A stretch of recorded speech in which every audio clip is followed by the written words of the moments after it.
arguments that they have perfected over the years, trying to mislead the people of this country. And so as a political party, and since this is the last press conference of the year as General Secretary of the party, I think it's necessary for me to put a lot of the attempt of APNU to refashion itself, to recreate its image in a manner to mislead people without changing the substance of what they have always believed in and they continue to practice, that we need as a political party to expose this. As an entire generation of Guyanese grew up under the People's Progressive Party, they're now very familiar with the political history of the country. They may have read it, but they did not live through it. And so they cannot relate to issues of lack of freedom, lack of democracy, dictatorship, economic deprivation wrought by bad policies practiced by that was the result of bad economic policies of the government. They can't relate to those issues in a manner that is through experience, only through books and maybe reading. And many people don't even take time to familiarize themselves with our economic and political history. So many times I speak to young people, and they would never believe that at one time in this country you could go to prison from eating bread made from wheat, that the police will come and check your pots if you cook potato or peas, or you had a can of sardines. People had to eat the can of sardine, bury the can somewhere, or dump it far from the home, because if you're caught with a can, you end up in the police station. I have a friend whose parents, they had a bakery, and whose parents were dragged off. He was a little child left alone at home because both of his parents were taken by the police because they were baking bread made from wheat. And so if you talk to young people today, they would think this is a different part of the world. But that happened here in Guyana in not such a distant past. And growing up, like seeing the army come on election day and taking over the polling places, throwing out all the officials, taking over the boxes, the ballot boxes, and then taking them to a different point where often when the count was done, they found wads of ballots strapped with a rubber band in the box itself. And APNU used to win at that time. Like 80% of the votes in the country. In my village, which is a PPP stronghold, APNU would get 95% of the votes. And seeing people cry out of frustration was something that many people in contemporary Guyana cannot relate to. So 2020 was an eye-opener for many young people. Many people who thought that what their parents told them was a distant bad memory and that it could never happen again in our country. That many of them used to say to their parents, "Oh, you're talking ancient history." APNU proved in 2020 that it never changed. It never changed. That for nearly 3 decades it stayed in office through stealing elections. And then the first chance they got at power again in the 2015 to 2020 period, they sought to rig those elections again. And so we must never forget this. That's the nature of the political party we're dealing with. I have here the COI, the International Commission of Inquiry into the general and regional elections of Guyana that were held on March 2020.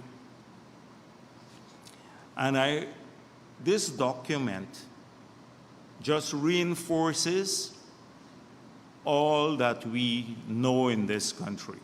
But if there was any doubt about it, the findings were very clear. And so if you look at the findings, I'm just going to read a couple of the conclusions in the summary of finding. 1, there was a conscious and deliberate, even brazen, effort to violate the provisions of Section 84(1) of the Representation of People Act. Now, that's the act under which elections are conducted in Guyana. 2, senior GCOM officials abandoned all need for neutrality and impartiality and demonstrated a bias for a competing political party. And in the course of events over those days, showed an open connection with that party, and by their efforts sought a desired result for that party. That's the People's National Congress, APNU AFC. CEO, Mr. Keith Lowenfield, DCO, Ms. Roxanne Myers, and RO, Mr. Claremont Mingo, were principally responsible for clear and deliberate attempts to frustrate, obstruct, and subvert the ascertainment of votes in Electoral District Number 4.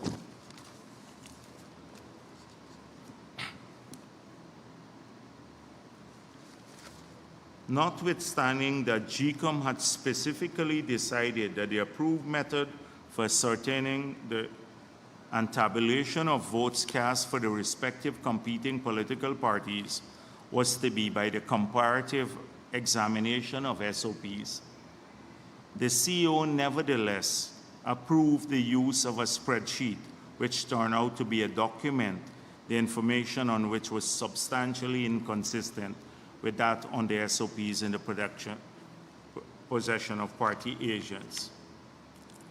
There appears to be much collusion and collaboration between senior GCOM officials as to likely amount to conspiracy to make what was undoubtedly a premature and unlawful declaration of falsified results, which showed the APNU AFC party as the winner of Electoral District Number 4.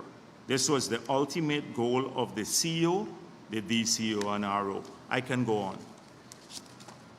Now, that's documentary evidence of the stealing or the attempt to steal the 2020 elections here in an international COI. If you go back to the past, you will see Lord Avebury report and many other reports that documented the history of stealing elections in Guyana. So, one thing is very clear today, that the party, that the PNC, AFC, never really changed in the past maybe 30, 40 years.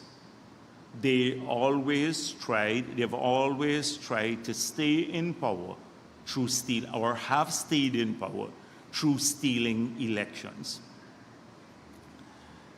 But what is particularly egregious is the attempt to paint themselves as the Democrats in our society, that they're the ones concerned about freedom, the probity of the electoral roll, that is the list of voters, which they always have concerns about. They're very good at that sort of projection, but the reality is this is a party that steals elections. You recall, until today, I can't see how anyone could listen to a Ramjatan or a Kati Hughes or anyone of that ilk who stood up before the people of this country and sought to justify the stealing when they knew, based on their own statements of poll, that they had lost the elections. And privately, they admitted this. They were, you would recall, the issue of the Russians, that the Russian hackers came and tried to help the PPP steal the elections. So today when I see a Ramjatan speaking or a Katiyu speaking, I know that they have no credibility whatsoever. Now, we can easily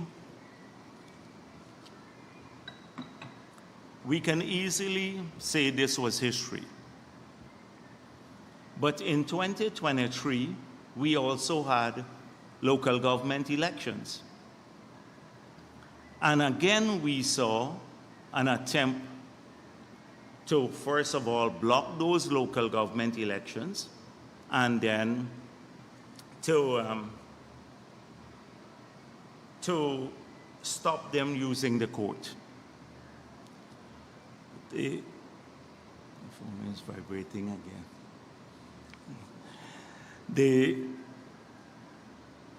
So two cases were filed by Carol Joseph. One was, in fact, by the APNU. One was on the boundaries, and two, the voters list. And both cases were thrown out by the court. If they had succeeded in those cases, we wouldn't have had elections, local government elections, in 2023. So, but what were the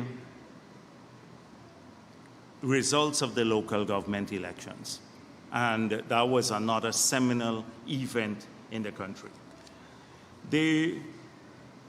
Of the 1,220 seats that were contested, the PPP won 906. APNU 275, and the others 39 seats, which is 74% of all the seats contested in the country. We won 67 of the 80 LAAs. We increased our votes in Kwakwani, Mukah, Linden, Georgetown, New Amsterdam, And in Bartica and Madhya, we won those two areas. In every one of APNU's strongholds, we won more votes.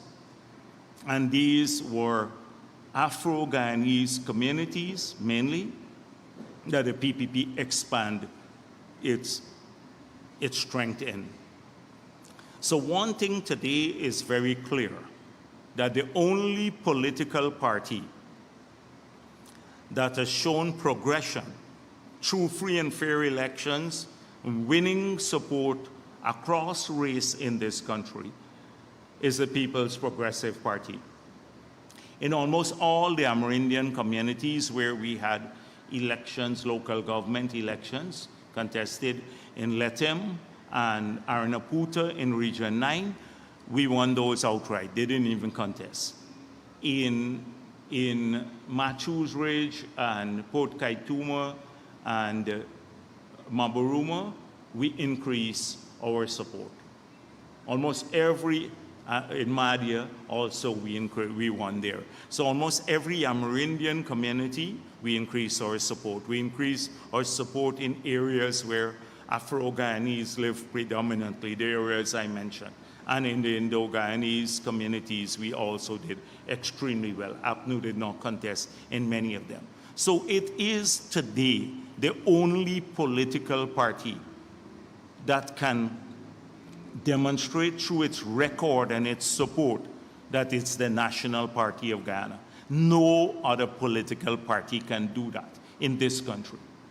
And it has done so through its work and through fair means. Didn't rig elections to do that.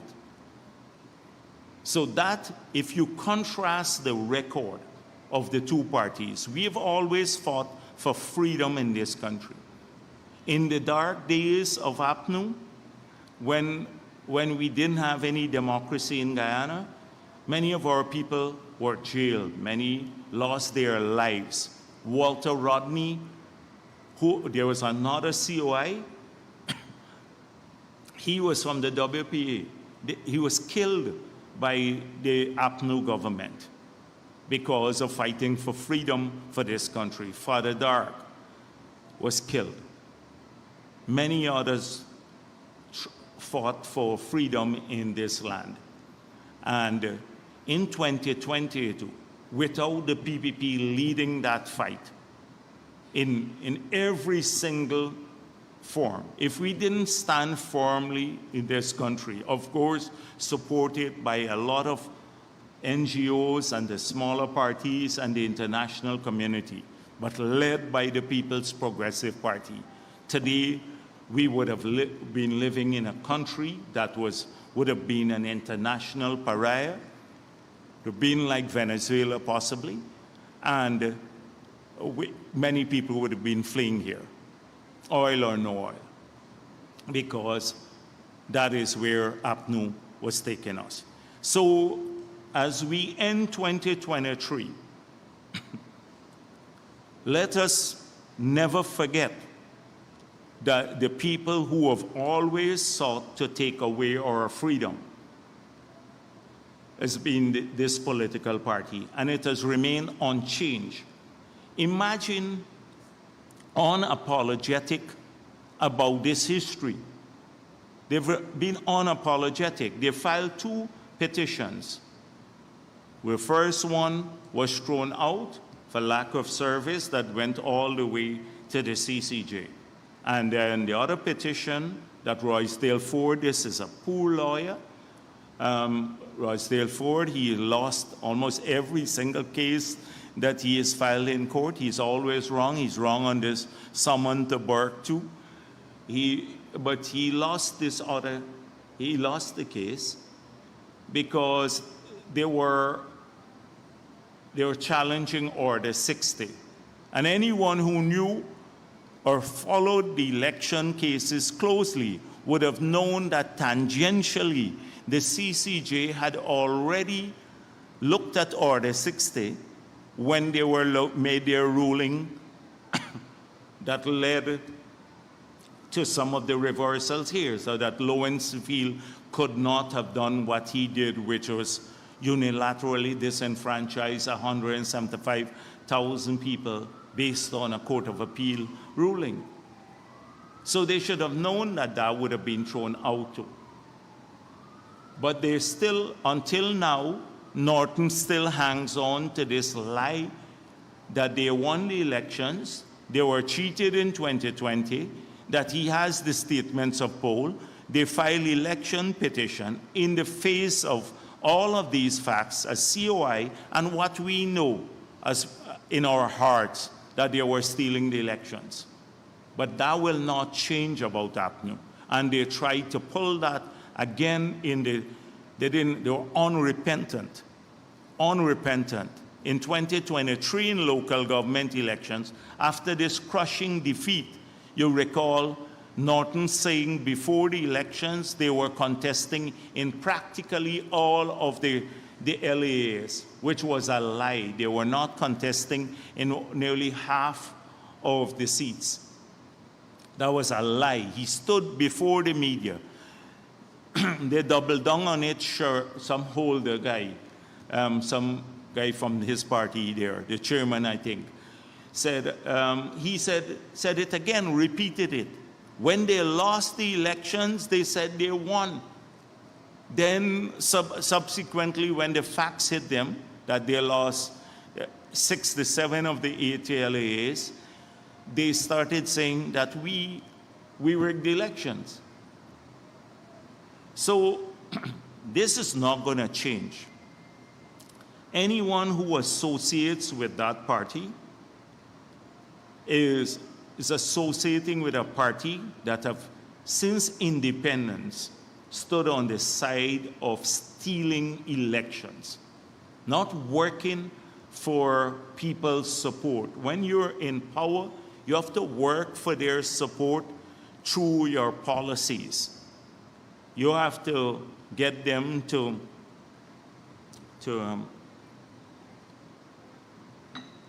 support you because you look after their concerns. They never did that. They believe that you can just steal the elections. So that's the first thing I wanted at the end of the year, to show you a clear difference between the two parties. One party that has fought for freedom from independence, if you trace our history, to keep our country free, and another party that has moved to enslave, to take away our freedom, enslave our people. The second thing that I wanted to talk about is this racism, which has always been a potent tool of APNU again. So this year has not been short of manifestation of them claiming racism again, that the PPP is a racist party, in spite of all that I just told you, that we have won support across the board in this country. They continue to pursue this lie. So they had several activities in Washington, the Washington conference.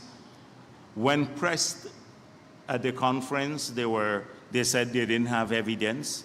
They ended the conference with one thing, which is that the US must sanction Jagdeo. They then had the fact finders, the so-called fact finders, come to Guyana.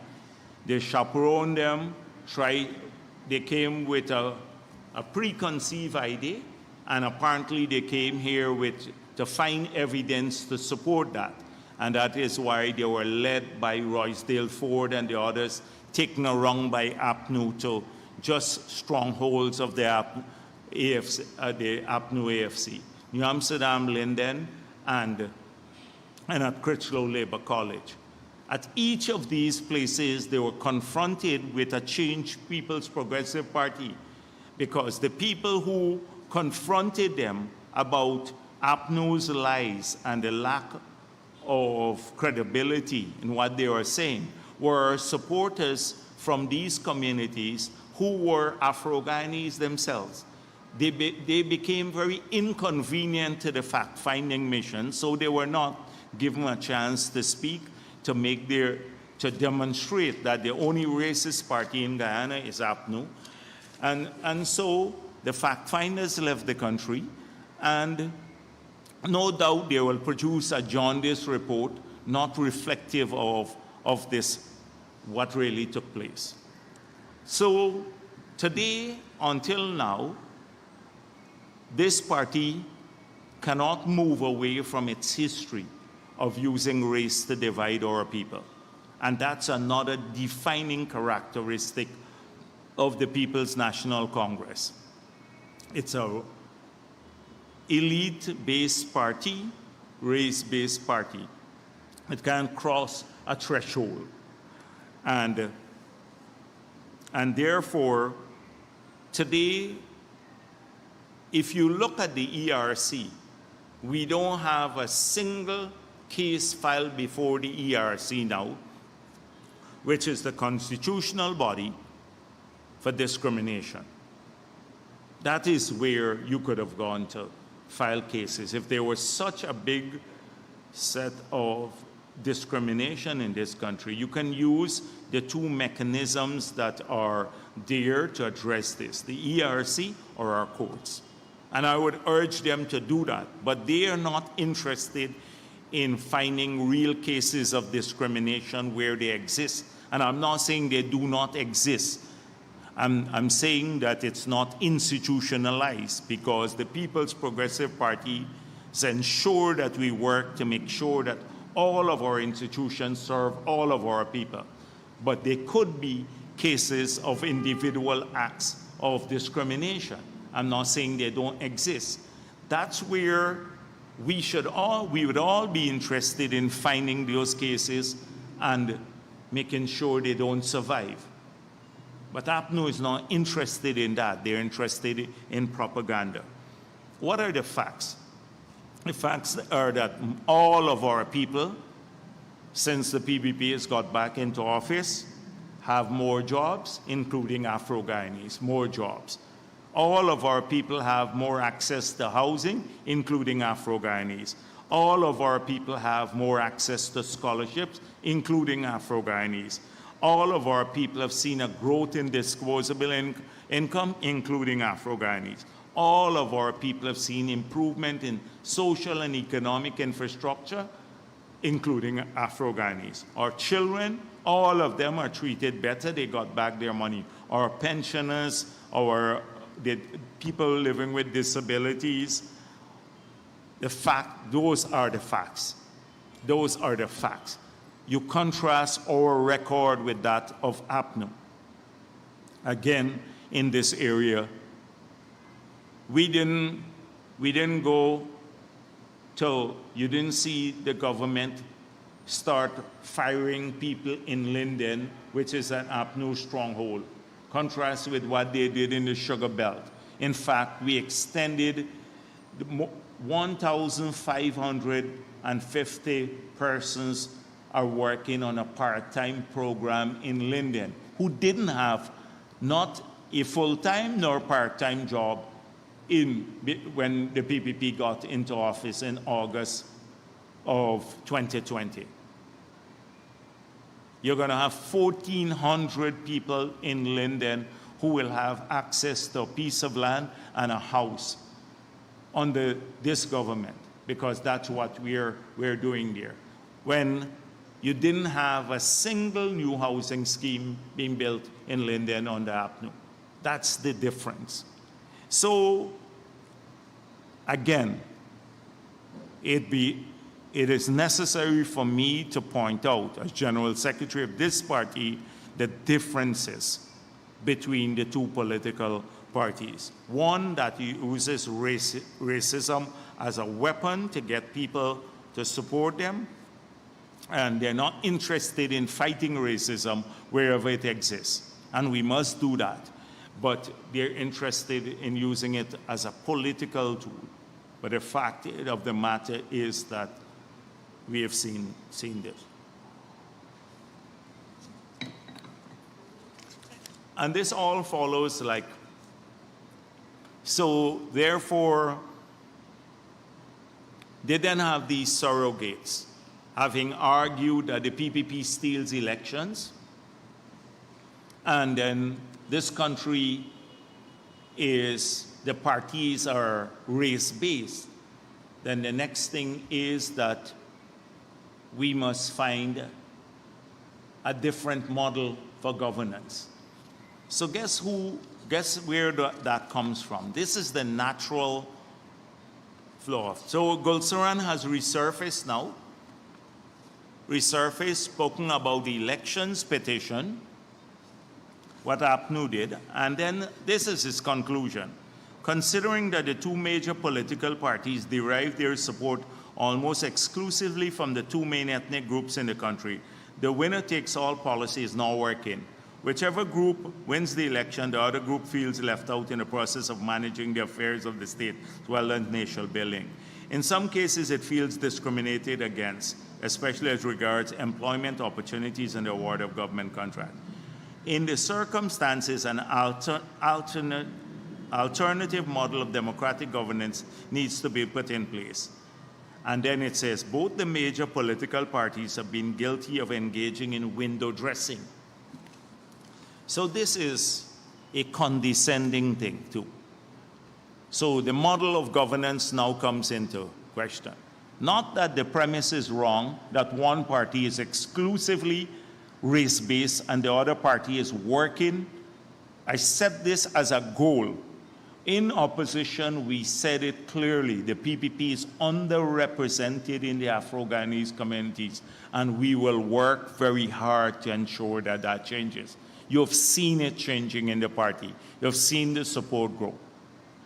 Instead of him urging the PNC to move away from their racism, he believes, so he equates the two parties the same, or both are the same, and then says, oh, they're engaged in window dressing. There's no window dressing in the PPP.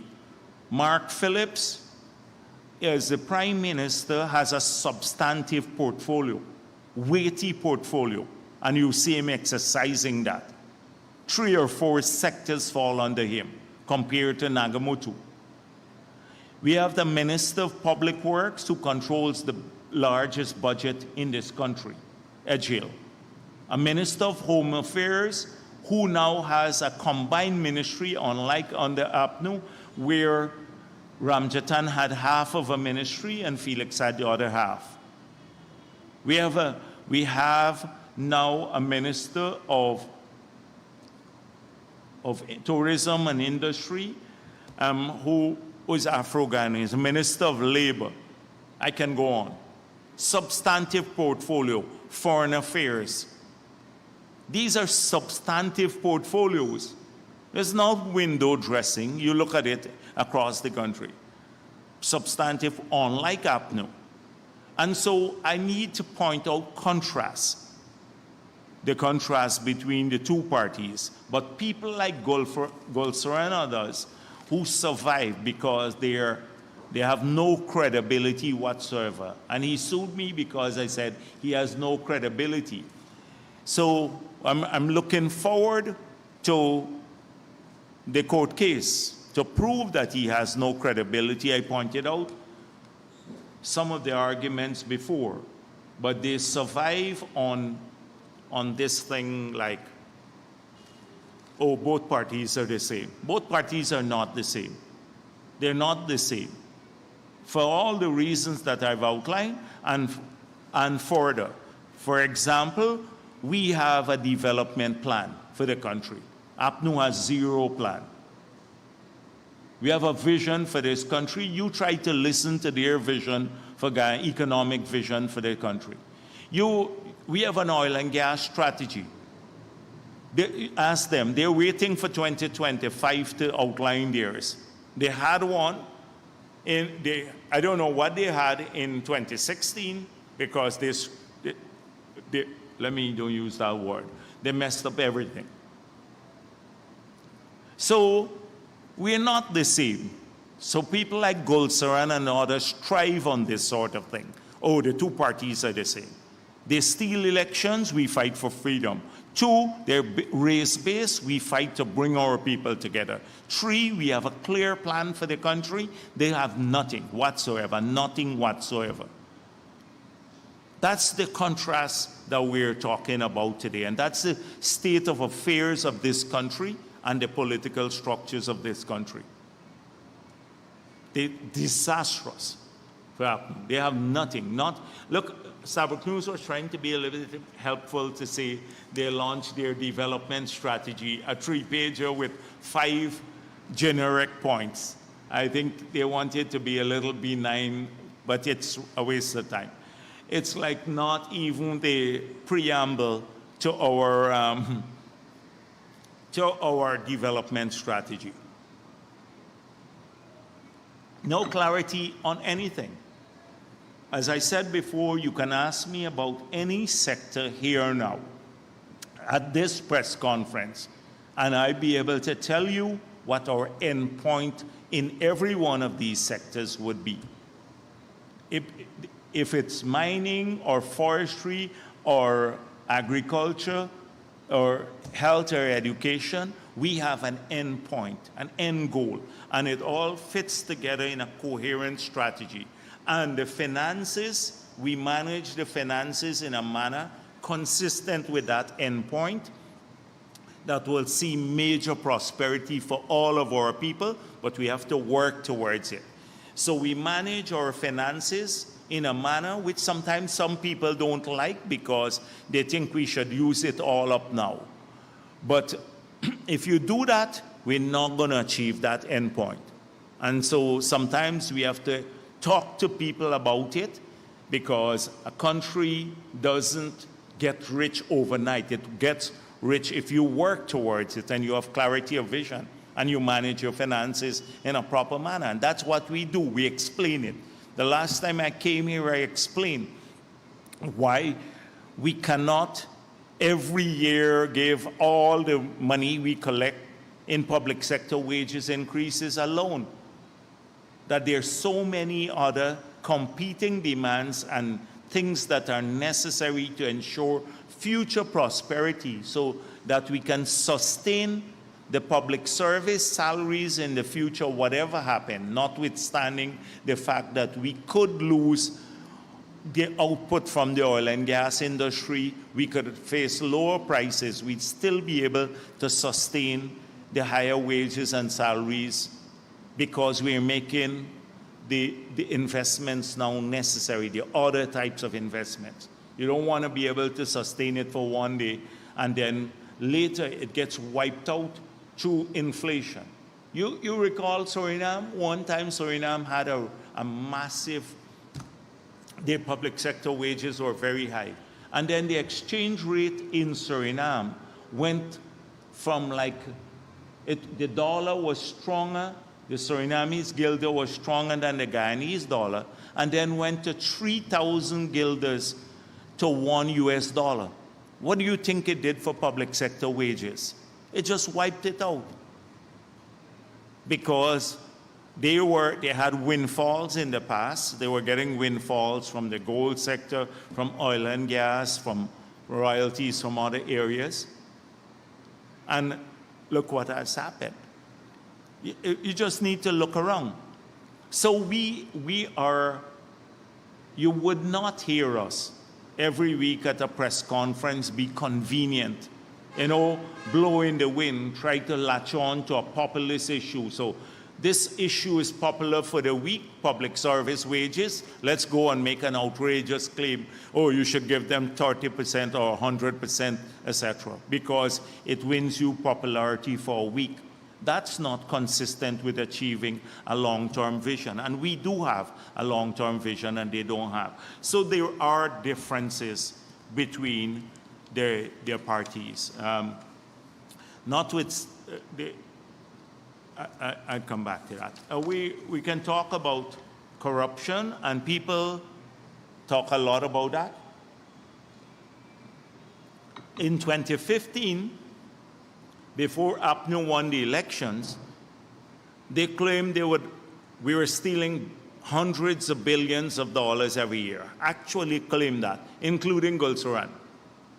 Billions, $45 billion per year. You know the figures. They couldn't justify $1 billion. They thought that everybody would be be locked up. They said the whole cabinet. In fact, they took everybody from Roger Luncheon, who couldn't even walk, to Soku, arrested him at my office, was using a wheelchair to carry him there, to Soku. Every single person, Sam Hines, the Ramatar, every single member of the cabinet in the past. And they couldn't find anything to make cases. Today, we have had to probably just focus on the big cases. We have a number of specific instances, like Winston Jordan. There are about 5 cases where they transfer lands without collecting money, large sums, tracts of land. Patterson, a number of them. Cathy Hughes, I pointed out, we haven't even gone after her. She had her own company awarding contracts to her own company in her ministry and falsely claiming to the media and everybody else, and they reported this, all the media, including the Starbuck News, that she said she had distanced herself from the company since they came into office in 2015. But she was still in 2019 signing checks on behalf of the company. And we have the documentary evidence. We've had to just move on. For 3 years, unprecedented since the year 2000, we never submitted, ministers didn't submit their income and assets to the Integrity Commission. And guess which 3 years were those? 3 years on the APNU, from 2015 to 2018. Those are the first 3 years. Still large sums of money missing many places, etc. GDF, you recall the fuel scam, whole range of stuff. So we have had to refashion all of these issues. Big contrast. They talk a lot about corruption. But that the 5 years turned out to be the most corrupt government in our history, and I can demonstrate it. We have over maybe 400 cases of breaches of the financial regulations or outright fraud. We can't even get some of these cases heard. Look at the election fraud case. The reports are all clear about Lowenfield and his role, Roxanne Myers and her role, and Mingo. We can't even get the cases to move forward in court. Because somehow magistrates have this new way of recusing themselves every time you have some of these political cases coming up. They didn't recuse themselves in cases that when the PPP was in office. In fact, you recall what happened to Brassington and Ashney Singh. They were placed in chains and taken to the court. And you know why? For selling the land on which Movie Tongue is for $20 million, when the highest bid price at that time was $16 million. They were taken in court in chains, and every one of the charges, they had 9 charges. Every one, they were placed on a $2 million bail. Now I see Jordan sold a facility that's worth 30-something million US dollars for $100,000, and I think his bail was maybe $100,000 kind of dollars. The duplicity here, duplicity of it all. So let's make it clear that this party talks a lot about corruption, but was in the 5 years period, because we have short memories sometimes. People forget Durban Park. There's 600 million missing through the audit, and probably another 600 million in donations that were missing. But 600 million of public money missing. So On that project, it's between 1.2 to 1.4 billion dollars. And look what's happening. It's falling apart now. So billions were spent on those projects. We forget this. And that's why today I need to remind people, because we don't have to go back to the 28 years when APNU was in office. A lot of young people say it's the past. It is the recent history I'm talking about. The recent history when they took away almost, when this country was, people who supported them used to come to the office and was just drying up by the day. Jobs were shrinking. They were taking away benefits from pensioners. Almost the whole country. There was this malaise in the 5 years that they were there. There was no excitement about this country. And people need to project themselves back to that period. So this is their track record.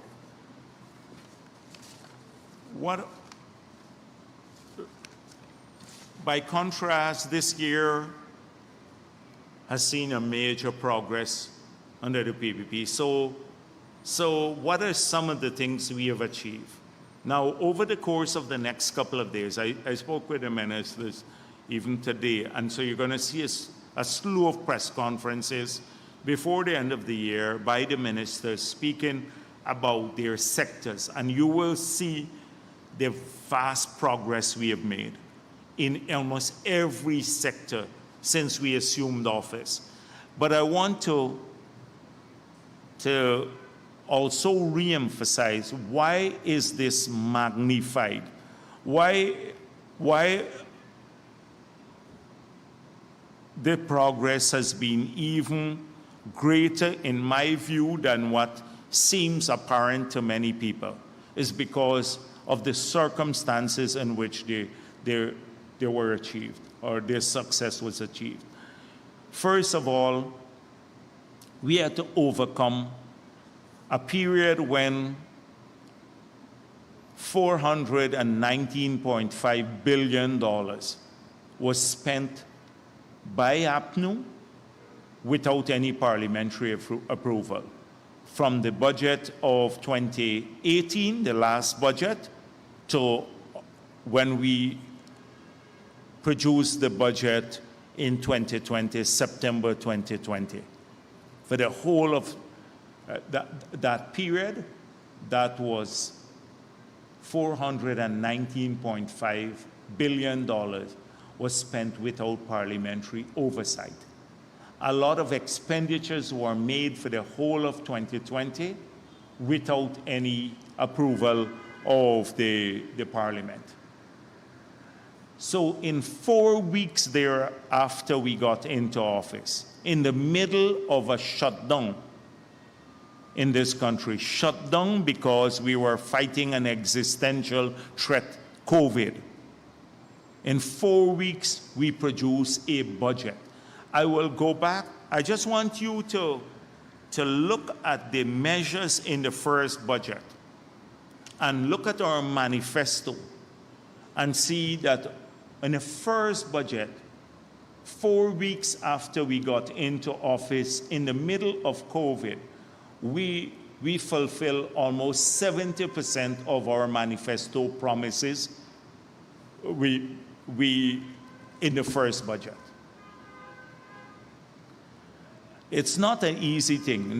The year and a half after we got into office, we were engaged on two fronts: on planning, getting the projects going, looking at the big projects, doing all the feasibility studies, etc., because they had to be done, raising the financing and keeping our country safe, building out a capacity to vaccinate people, to get the medical system up, the testing capability, a whole range of things, getting money delivered, food delivered to many vulnerable communities, cash grants, all of this in the middle of COVID.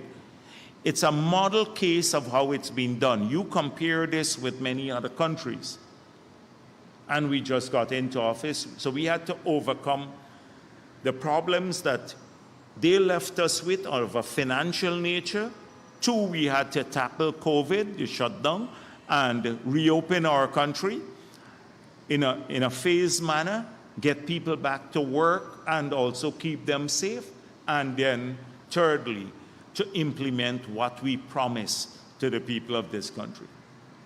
And so if you look at, it's just over 3 years we've been in office, but the first year and a half practically of that was we were focused on keeping our country safe.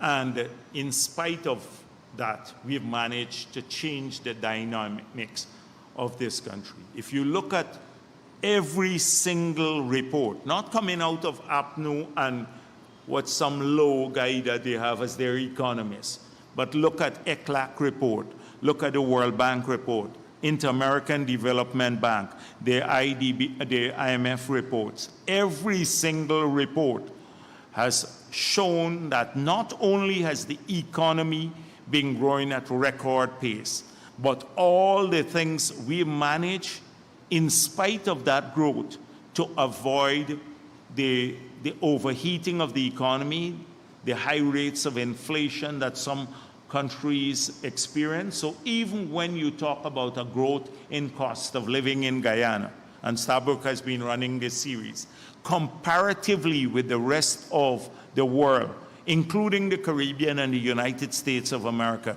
our prices have gone up less than many of those countries because of the countervailing measures we took on the taxes, by removing taxes, by changing the base on which taxes are levied, like using the old CIF value instead of new CIF value when freight rates skyrocketed.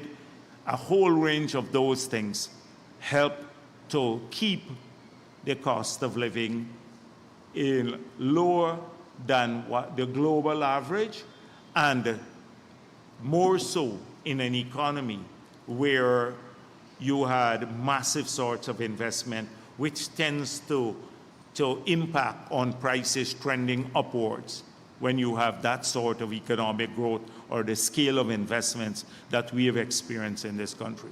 Today, more of our people, in this short period, we have more of our people working. I told you already, we had said 50,000 jobs. More people are working now. We have labor shortages. We're in an enviable position. We are now, even some types of investments we are not pursuing. We have practically put a hold on future big projects until we go past this phase of completion of all the highways that we've had. We are working now on a few highways, the East Coast, going to the Soosdijk Highway, extending from Busby Dam to Soosdijk, completing the Crane Bypass, the bridges and stuff like that. Those big projects, the 12 hospitals we want completed before we get into the next wave of projects.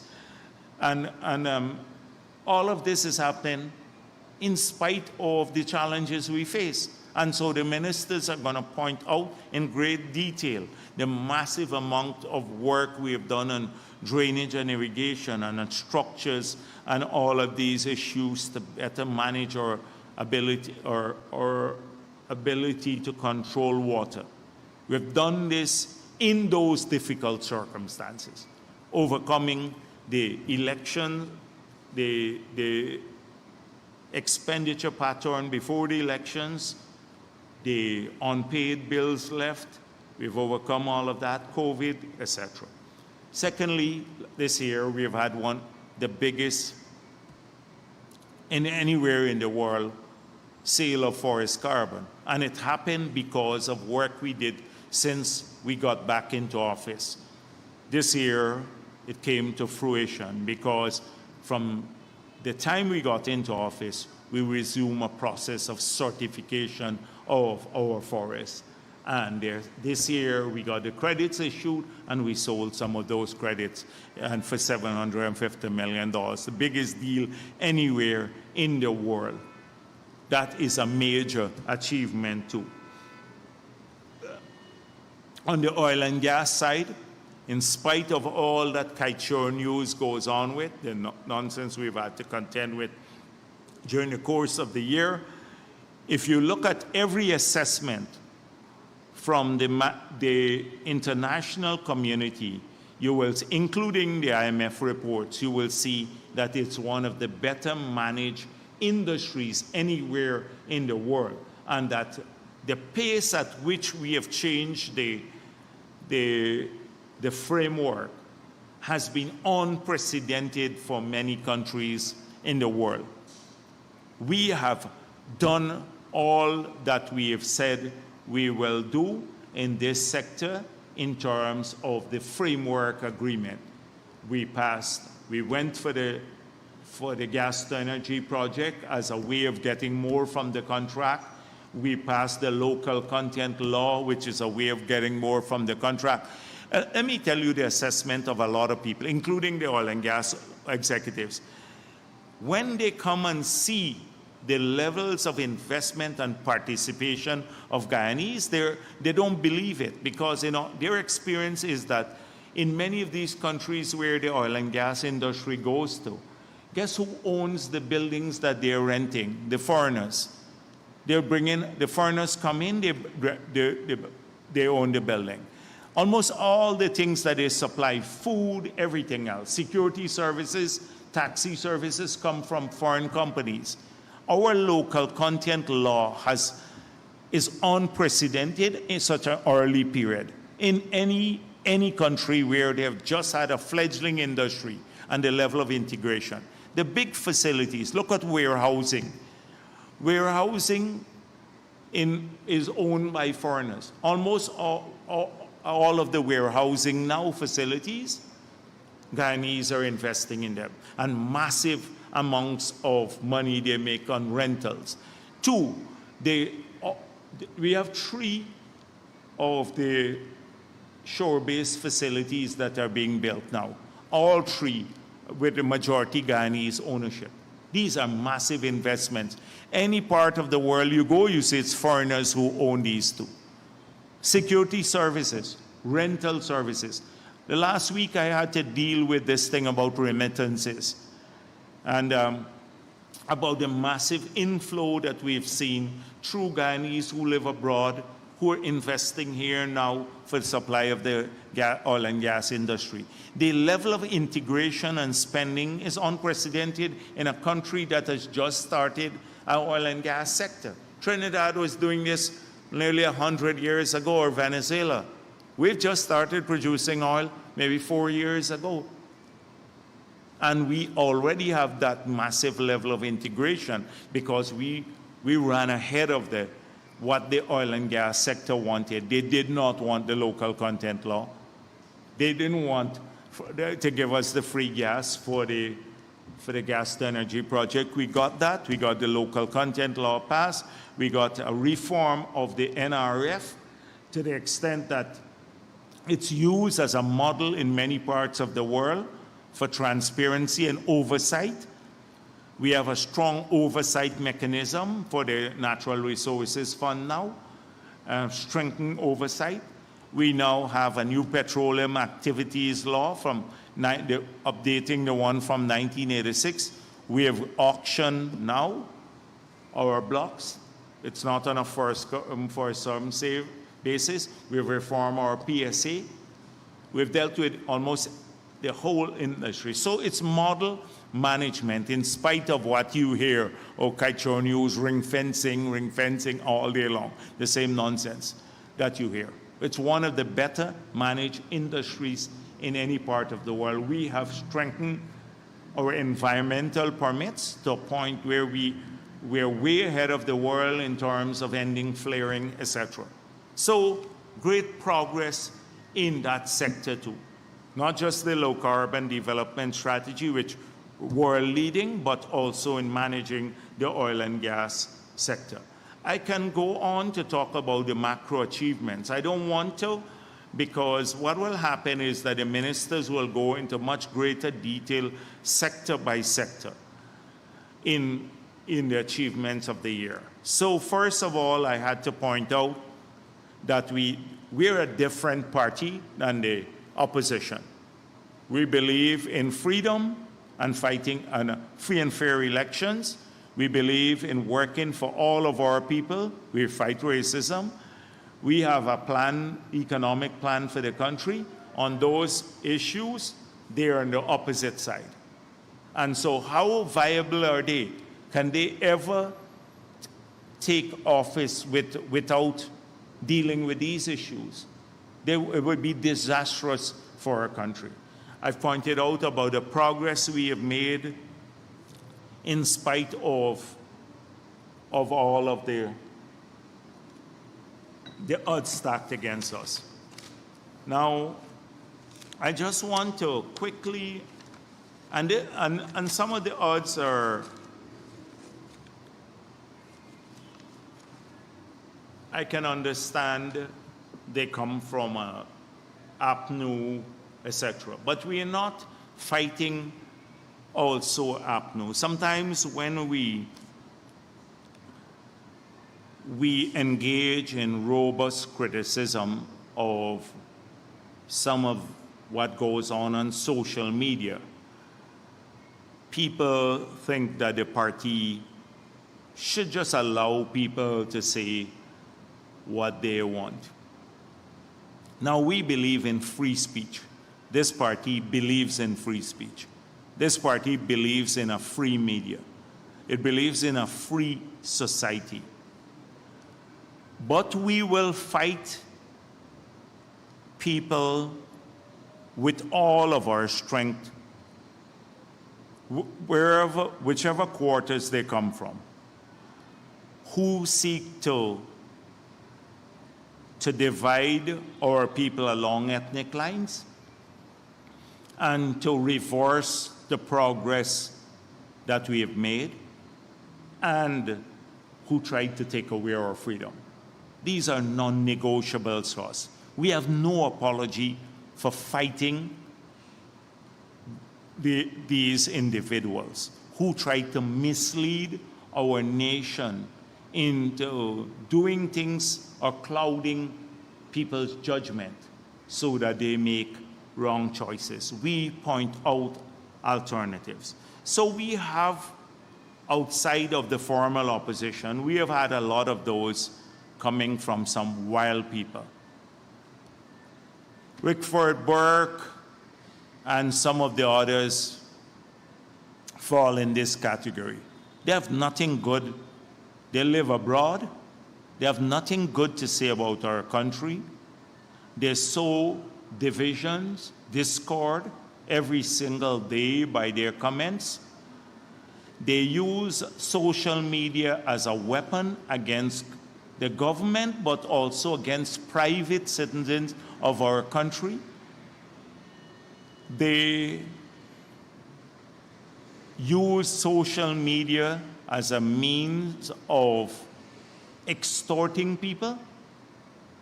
And clearly, this can't be free speech. This can be protected speech.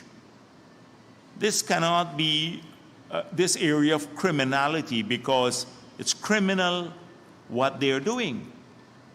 That they should get a free pass whilst everyone else in this country would have to account to the laws of the country. So I'm so pleased that we could actually start holding people accountable for what they say. Now, people can say whatever they wish. Rickford Burke or whoever else can say whatever they wish.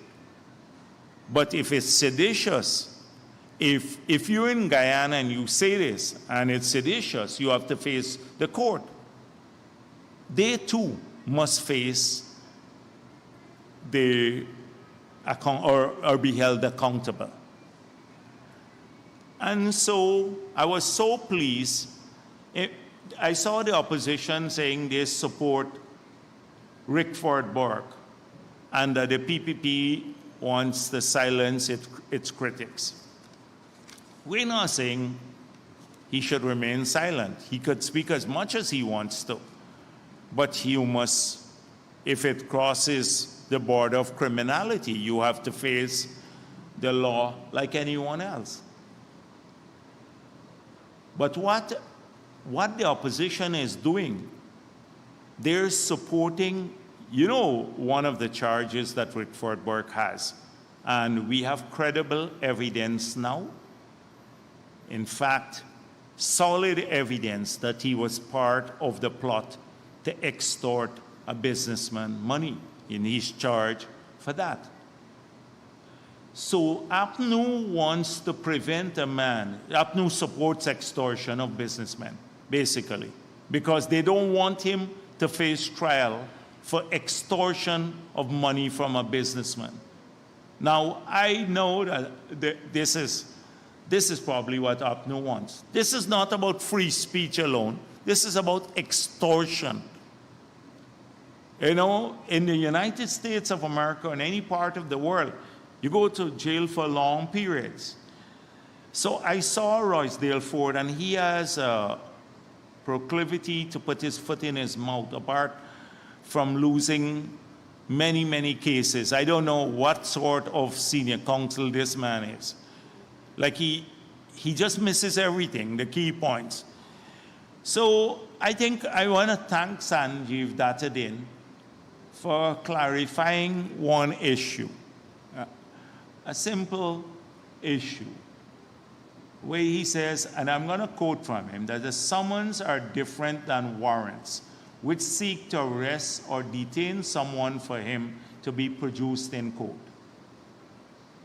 It was not a warrant that was served on Rickford Burke. It was a summon to attend court. The summon, it goes on, Sanjeev Dattadin's letter said, it is to satisfy the court that the defendant is aware of the proceedings and is given the opportunity to be heard. He could choose not to attend. So Rickford Burke now knows, based on his antics, that there is a court case for his extortion matter on a particular date. Everybody has publicized that now. He knows this. The summons was served on him. He could choose not to attend. He could choose not to come here. But the court now, once the court knows he was served, he was given an opportunity to attend, the trial can proceed. He can't later say, oh, I didn't know about it, I didn't have a chance at fair representation. There's no warrant issue for his arrest. So this Roysdale Ford, a very mediocre lawyer in my view, very mediocre lawyer. Sanjeev Dattadin is not a senior counsel, but I think he should have been the senior counsel in this case. Pointed this minor but major difference. Minor but major difference between the two, a summon and a warrant. So with all his antics now, he knows that he was, he knows there's a court case. He could come to Guyana. Actually, I'm looking forward to him coming to Guyana to defend all he's been saying. And you know, he said a lot on social media about the government and about criminality, etc. So he says it on social media. I think he would have proof of all of these things, could easily present them in court about the racist PPP and the criminality of the PPP, etc. He could produce those in court too whilst he's here. So I hope that the other social media influencers who are operating under the guise that they are not in our jurisdiction and they feel safe abroad, safe from the reach of our law, that they're taking note to And I hope that anyone that they malign, people who they malign, you sue them now and get somebody to serve, hire somebody abroad, authorize people to serve them the notice or the summon, and you make sure they video it like they did with Rickford Burke, and then you go proceed in court so that the trial could take place. That would be very interesting now. People should be responsible for what they post and what they say. If you're so certain that you have all the facts, then by all means, you don't have to worry about being sued, or you don't have to worry about legal action because you can defend yourself. But it's when they fabricate things about people, destroying people's families, and also trying to extort them using information they may have gleaned from third-party sources, or when they just outright, try to destroy this country or break the laws, they now have to address these matters. So I'm very pleased about that. But APNU now supports Rickford Burke, but what effectively they're supporting is someone not facing an extortion charge. So they're supporting criminality. Now, another group of people that we have had to deal with, and this is more organized and more pernicious. So from last week, I brought out all of these.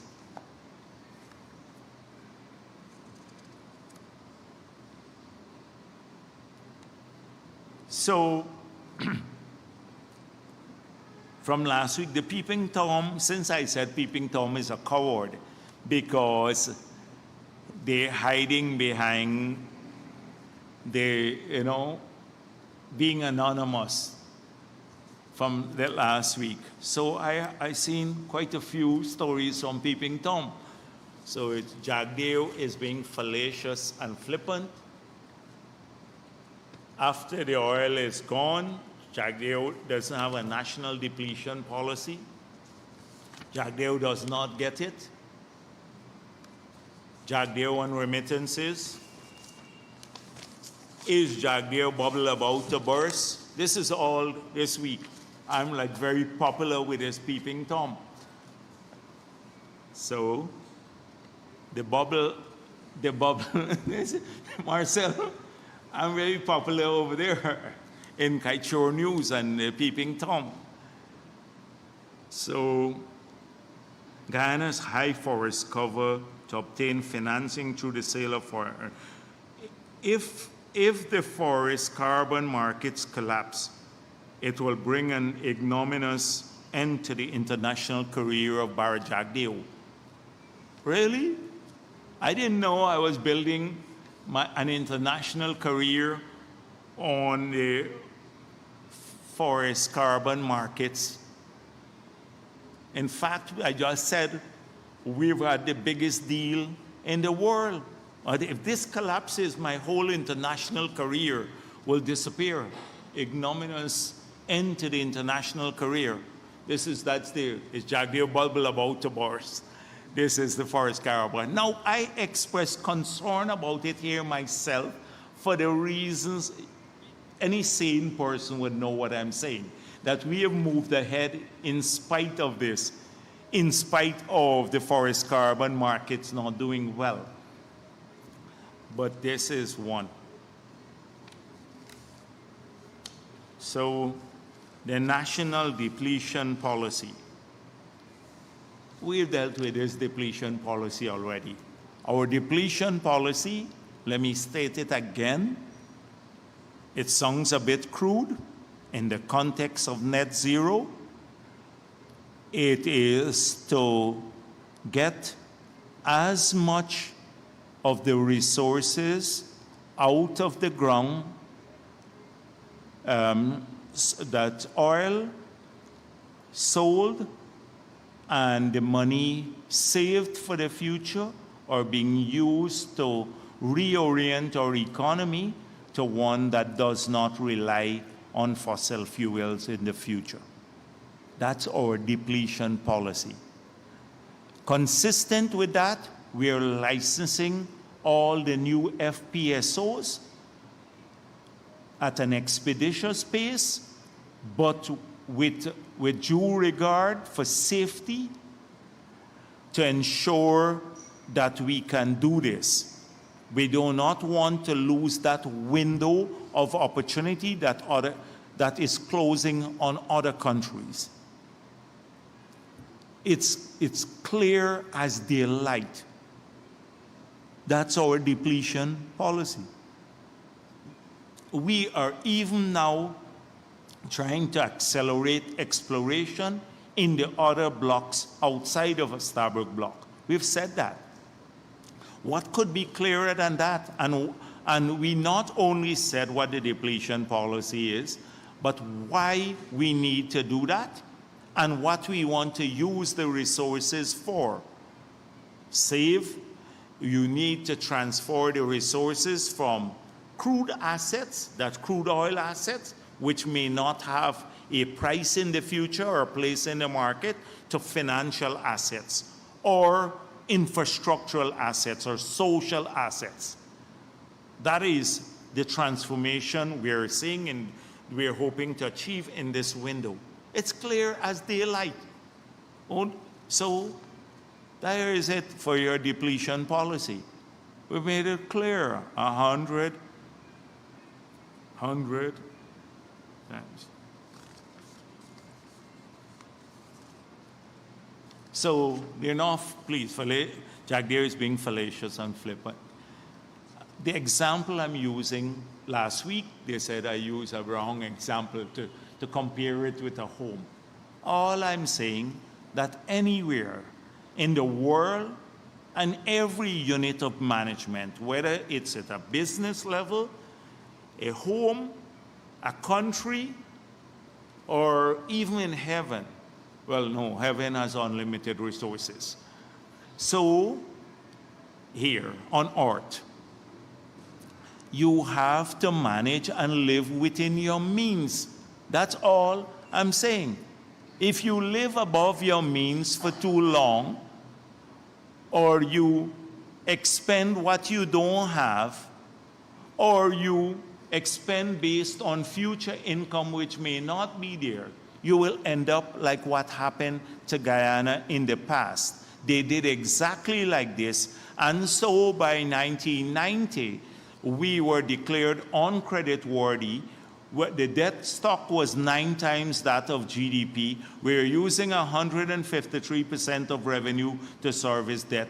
This entire generation, all these people now, we lost development opportunities because the PPP government, from the time I went into finance to end the presidency, and even now, we are repaying APNU old debts for that period. That is what I'm saying. So it's not fallacious or flippant. I'm just saying it's sensible. At any unit of management, you have to live within your means. You can't, even in the home, if you want to eat like fancy food, steak from abroad every day and don't fix the step, that's your business. Or the roof, it will get a hole eventually. Or don't buy clothes, walk naked and eat the steak, every day. That's what I'm saying. Walk naked, don't buy any clothes. You have to balance all the spending. So I'm saying and you can't spend on one child, you get trouble in the family. So we have many children in government too, public servants, the farmers, the bauxite workers, the fishermen. We have many children too. You have to spend to ensure that everybody also benefit. You have to fix the roof as well as provide medicine in hospital. I mean, like food or so for people. That's what I'm saying. I did this for Glenn Lal so he could understand it. I was using the home example, hoping he would understand. I was not being flippant and fallacious. And Jagdeo on remittances. Had his feet been planted firmly in local reality, and he understood what was happening in Guyana. So a bunch of nonsense again. I'm saying go back to the report, go back to what the report said. The author of the report said that remittances are capital, private capital, would be considered private capital flow. Private capital flow comes in for several purposes. One, it's for consumption. Two, it's for investment. Private capital flows, if you look at balance of payment classification, consumption, investment. In our case, you've seen a massive inflow of remittances, increase in for investment purposes, and you see it reflected in other things. The way the Kaichor News article pointed out that, oh, in spite of us producing jobs, people have to eat basically more from getting funds from abroad. They were not eating and linking higher remittances to people getting support for eating. It's not so. This is the same thing. Again, the article. 5 years later, Ghana still to implement IMF advice to collect capital gains tax intake. VP not bothered by companies selling stake. I'm saying, last week I explained that again, that this is a normal thing in business. It is a normal thing. People invest, they sell their shares, etc. If in the sale of the shares there is a capital gains tax, we're not talking about that they get it tax-free. They have to accord with the payment of tax, the taxes whenever they transfer shares, if that is provided for by the law. That's a whole separate argument. We were talking about, you asked me about flipping, the Kaichor News about flipping investments. And I'm saying that if people invest, flipping, investing, selling shares is a feature of a modern world, a part of capital markets. That's how you have capital markets growing. In our case, we've been unable to have a big stock exchange in Guyana, which is another way for people to raise capital outside of loans, which is available to investors in other parts of the world, largely because we have too few publicly traded companies. And most of the companies are family-owned businesses, so they don't sell shares. They don't flip their shares. So then you don't have any mobility in the market. There are very few, a limited volume of transactions because of few publicly traded companies. That's why you can't develop a capital market. So it's a normal for anybody who wouldn't even write about this, because it's like reinventing the whole world and the fundamentals of economics again. But Kaichor, Glenlal has done a lot of reinvention too, because he found a new feature for global warming. Hexon pouring hot water in the ocean causing global warming in Guyana. So this is a new law of economics. Adam Lal Smith, now you got over there. He's a new founder of this. I can go on about all of this. Ghana will suffer from resource curse given government inaction on proper depletion policy, etc. Christopher. Depletion policy has nothing to do with the resource curse. The resource curse and depletion policy are two different things. Resource curse leads to the economy when you have this windfall, and it leads to the Dutch disease and kills off the other sectors. Depletion policy is something else, which I spoke of earlier. They have it wrong. Anyhow, I'm not going to go on more about these issues. Now, there's one last thing I want to deal with. I had no intention of addressing this, but I've seen Dennis Chabrol, since Dennis is here, Dennis published an opinion by Rear Admiral Gary Bess. And he was extremely critical of President Ali and the Argyle Declaration. If you read it, it was published 24th of December. Now, for a former chief of staff to write this is disgraceful. And, but I've come to expect that sort of behavior from some people. But I just want, if he questions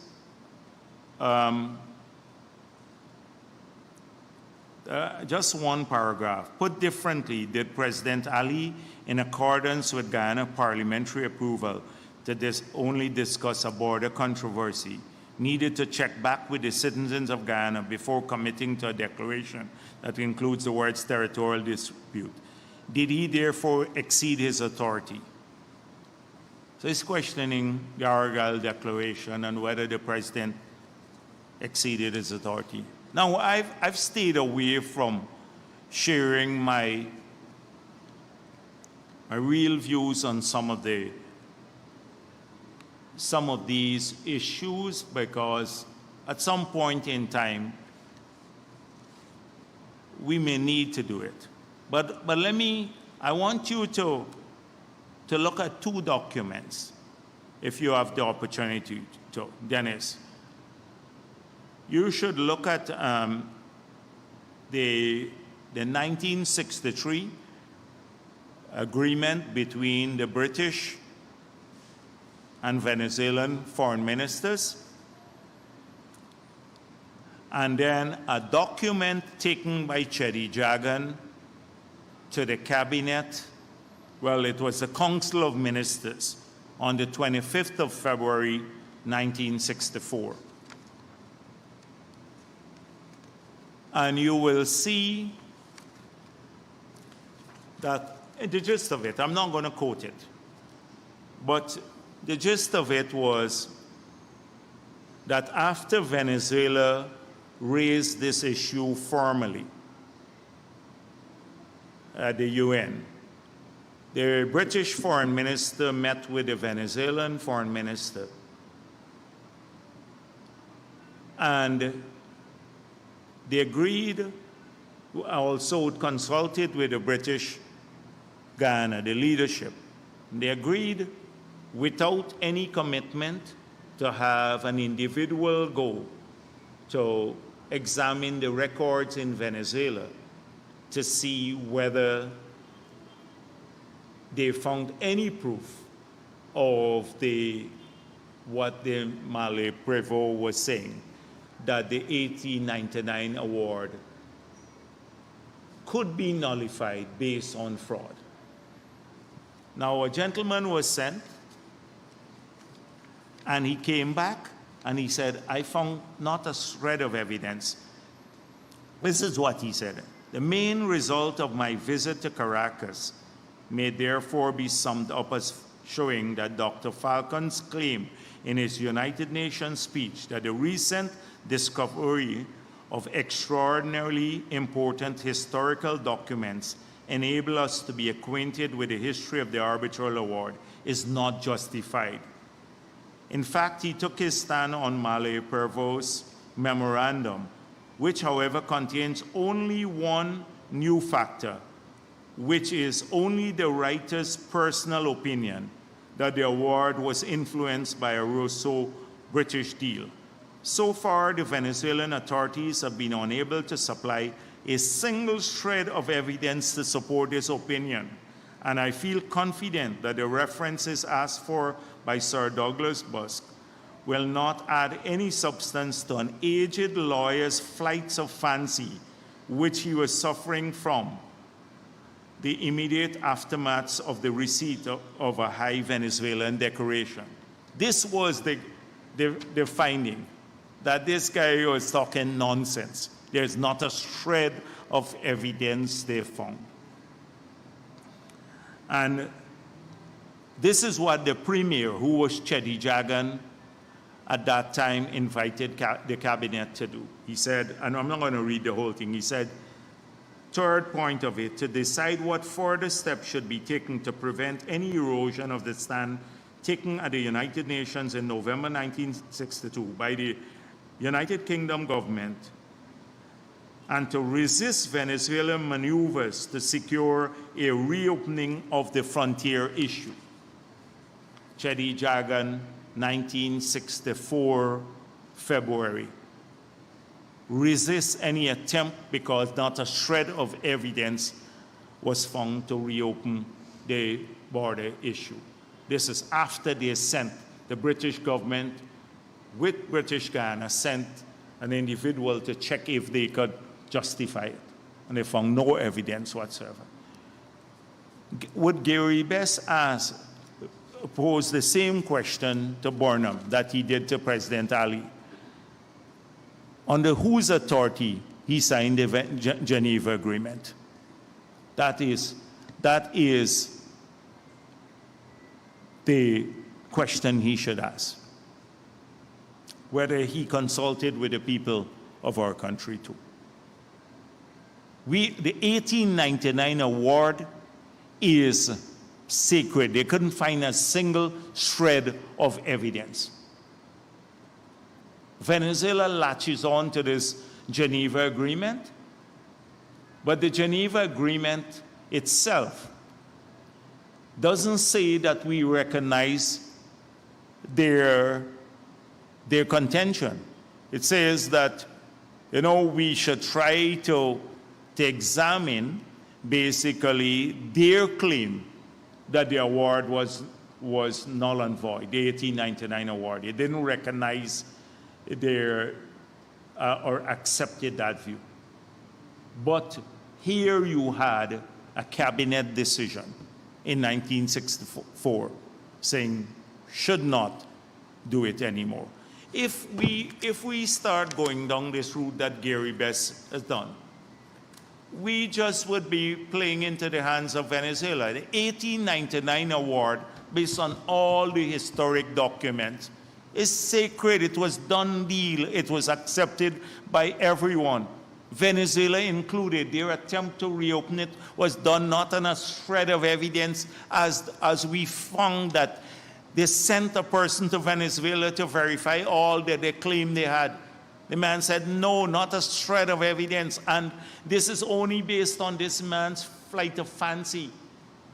That's it. So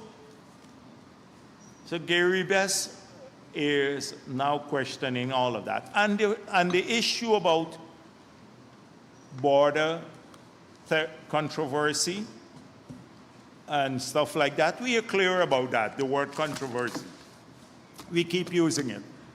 But the courts have already said in about 9 or 10 cases, even on the provisional relief that we sought, the same court that we are making, we're going to have a final resolution of this matter that Venezuela doesn't want to go to, refers to the issue as a dispute.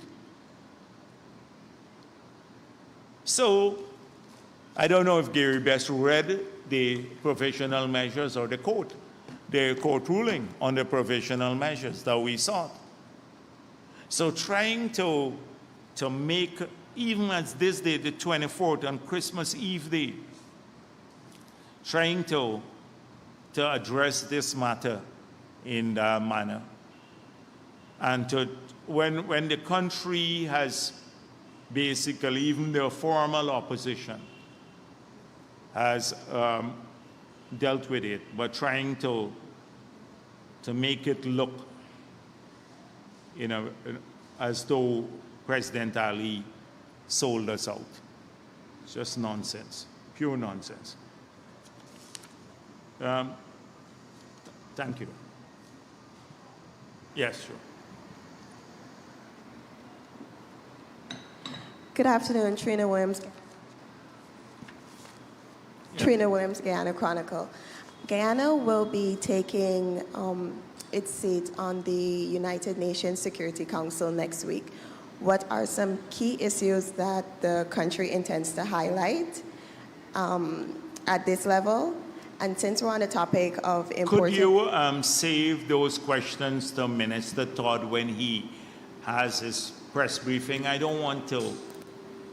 The ministers have the Minister Todd who can deal with the Security Council issues when his ministry does his end of year press conference. Today, I wanted more to focus on the political issues and give the ministers a chance so they can speak at length about their own sectors and portfolio. That is what I'm hoping, because for weeks now I've been pushing them to speak about their own portfolios. So I'll urge you to address Minister Todd, and he will tell you about the Security Council too. But it's a great thing for us. We're very pleased about being on the Security Council. It's a prized position, and I think we have outlined in a main some of the key areas that we want to focus on the Security Council. We've already outlined that. Yes, please. Naomi Paris, Guyana Chronicle. There have been a lot of talks about the increase in cost of living, but could you quantify the direct investments by the government that would have resulted in Guyanese not feeling the full brunt of this? Okay. So, as I explained before, if you look at inflation rates around the world, in the COVID period, they skyrocketed. Inflation rate around the world, including in the United States and Europe. If you look at here too in Guyana, we saw some major increases in food prices in that period. But because of what we did on the taxes, so on the VAT, as well as our approach to how taxes are levied, the base. And let me explain this, because I did before. So when the price for shipping a container of goods from China moved from $3,500 US dollars to $20,000, we still use the $3,500 rate. So an importer now should have had the cost, the insurance, which would have been higher, and freight. And then you levy the taxes, the import duty, the common external tariff on that basis.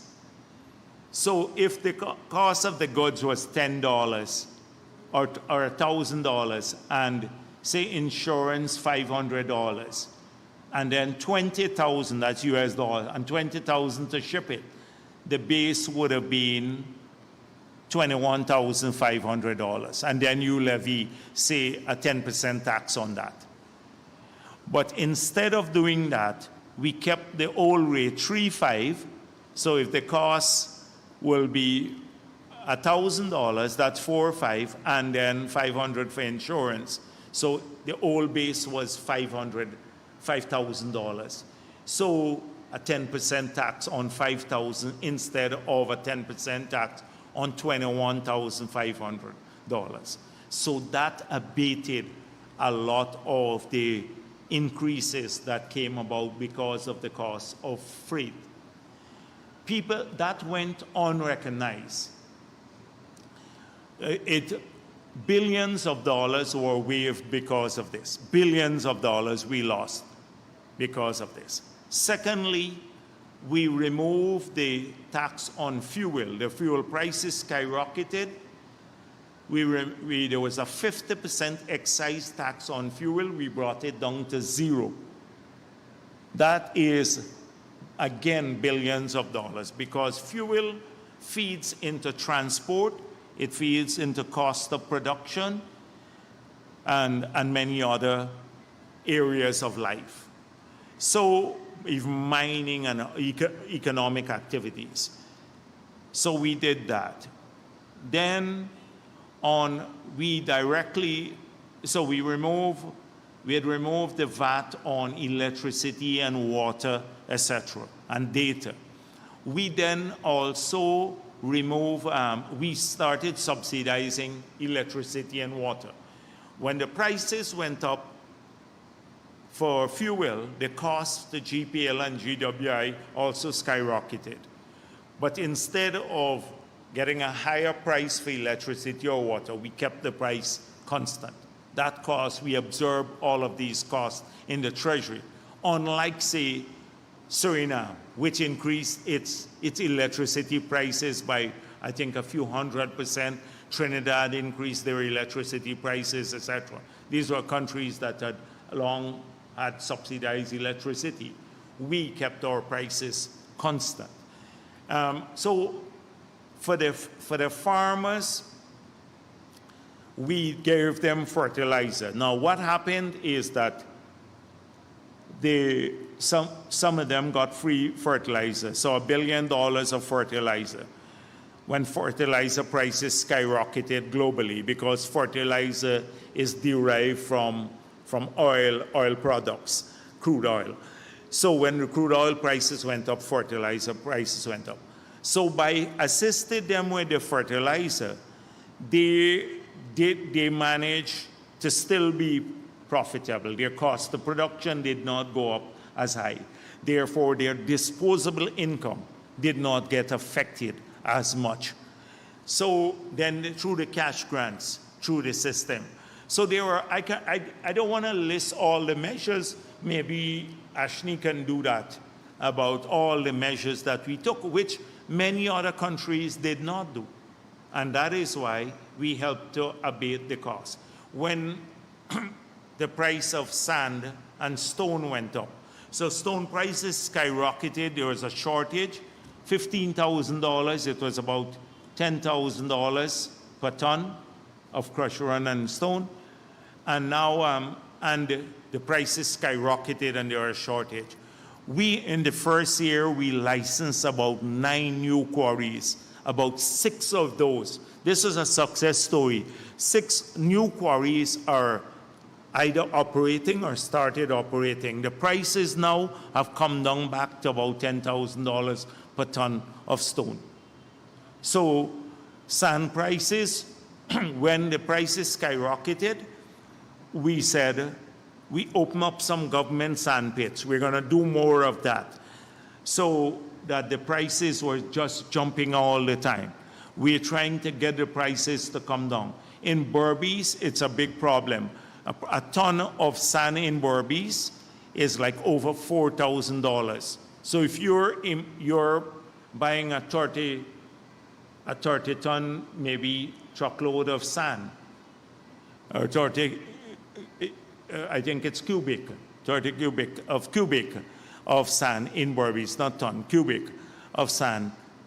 If you are buying that now, you pay $120,000 because their capacity to move large volumes is limited and the landing point. So we are now looking at licensing some more people with sand pits and getting bigger barges, incentivizing people to do bigger barges to land at different points on the coast in Berbice, not through the Kanji Creek, which has a limited draft. That will reduce the price. So we are working all the time at this. But we said, if this is the case, how do we help poor people now? How do we help them so they can continue building? That is why our building program, we announced 3 initiatives for low income. First of all, we're building low income houses ourselves and then giving it to people so they don't have to, they can mitigate the risks of having to do that. Secondly, we announced another policy that if you have a private piece of land anywhere in the country, the government can build on your land and then you go to the bank and you get the loan. That's the second policy. And the third one was the free cement and and steel for the foundation for low-income housing. So that is to help to mitigate the cost to poor people. So if your prices went up a bit, but because you get free now cement and steel for the foundation, it helps to bring it back to even. So that's how we cushioned some of the cost of living increases or the increase in prices. Because why did these prices go up? Because of big demand. Everybody is constructing, which is in a good position to be because we generate a lot of jobs. The demand for sand and stone and everything else skyrocketed. So because of the nature of our government, we could have easily left it on our own. We made sure we were taking care of people, that they were not left behind, people who are now moving to build at that level. Every policy, almost every policy that we put in place, we're thinking through the consequences of these policies. We have reduced the cost of the rental of land, the cost for D&I services, a whole range of stuff to give more room to people on the ground. So those are just a few of the measures that we instituted. They run into billions of dollars. People don't see them visibly. When you, for example, the 50% reduction in tax in fuel, people don't count that because it's not an item in the budget, like how we set aside $5 billion directly for cost of living increases. You don't see that. It's not an item in the budget. But in effect, it has a massive impact on everyone. In everyone who uses the road, everyone who buys fuel, everyone who drives a car, it has an impact on them.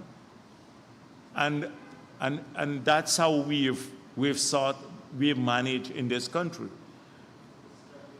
Yes, please, Dennis.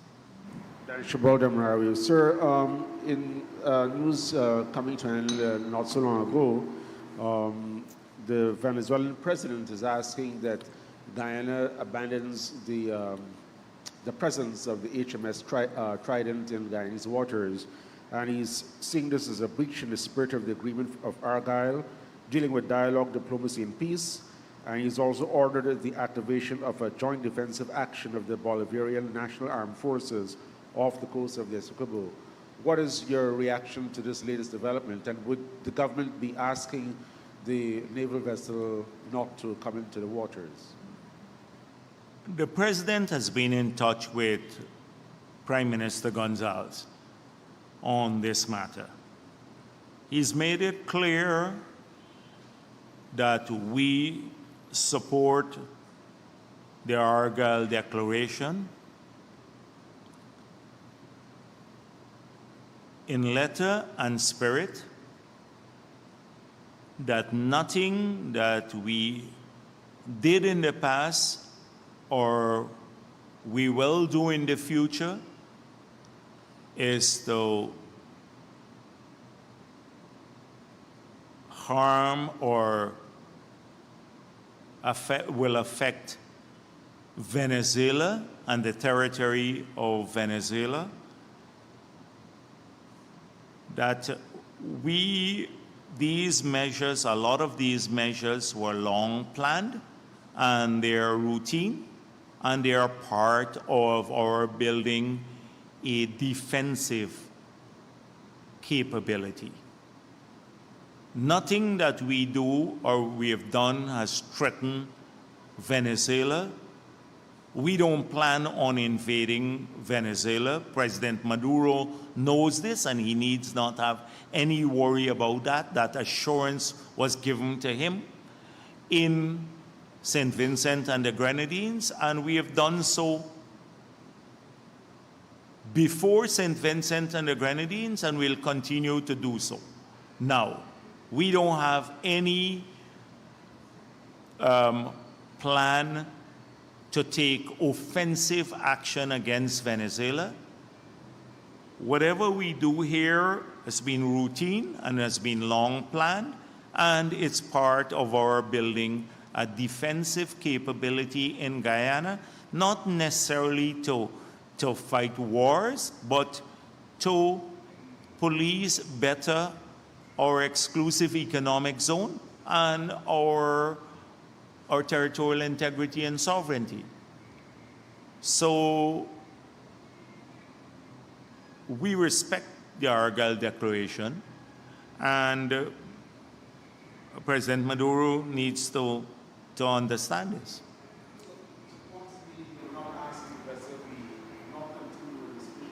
No, the president has not asked that, asked the British vessel to move away from what was a planned activity and we see as routine, and which has no offensive intent against Venezuela.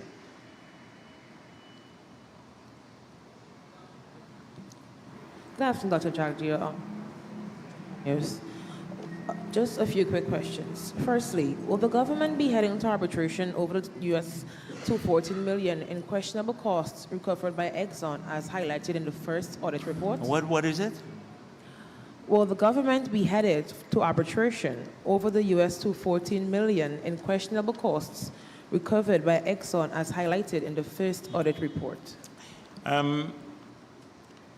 If Exxon, right now we have a dispute over that sum. If Exxon decides to pay it or accept it, then we don't have an issue. If not, ultimately I see us ending up in arbitration. Secondly, since the unauthorized reduction in the costs flagged by the auditors and the subsequent investigation, what methods and measures have been put in place to avoid reoccurrence? I didn't get that again. What measures to prevent a reoccurrence of issues raised by the auditors? Now, the thing is that the auditors, I think what has happened, like this point about them using resources, those are strong things to me. Exxon using resources from the Starbuck block, which is ring-fenced, for activities in Kaichor and Kanji. For me, that is illegal based on the PSA. Should not happen. Therefore, we constantly have to be vigilant. Once Exxon continues to be an operator for other blocks outside of the Stabroek block, then we have to continue to be vigilant in every audit to see that that doesn't happen. Because they can say they are not using it. By law, they are not supposed to do this. By law, they are not supposed to do it. But if they do it, you can't just believe that in them to say, oh, we got assurances from them that they're not doing this. You constantly have to check. And so the next audit too, the auditors will have to keep checking on this, because it shouldn't happen. They would claim it didn't happen because there is a division over how many man hours or what people are working on. So if they bring one technical guy and he's working both on Stabroek block, but he does something for the Kaichor block, they may put all of it on the Stabroek block. We now have to see if he spent 10 man hours on the Kaichor block, that they accord that with they deduct that cost and accord it on and put it on the Kaichor block. So that is something you don't just listen to assurances. You have to verify every single time you do an audit. That is the purpose of an audit. It's verification to keep people honest. Has government completed negotiations with the oil companies that participated in the recent bid round? It's something, I think it's my ear, maybe. Yeah, go ahead again.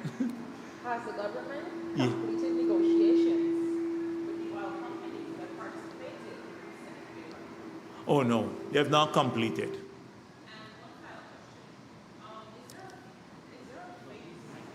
Is there a fixed price payment to Guyana for its crude oil, or is it based on the daily world pricing? If so, can you say what price is in US dollars do we pay per barrel? Yeah, because this moves all the time. So it is a price based on an average of a few days.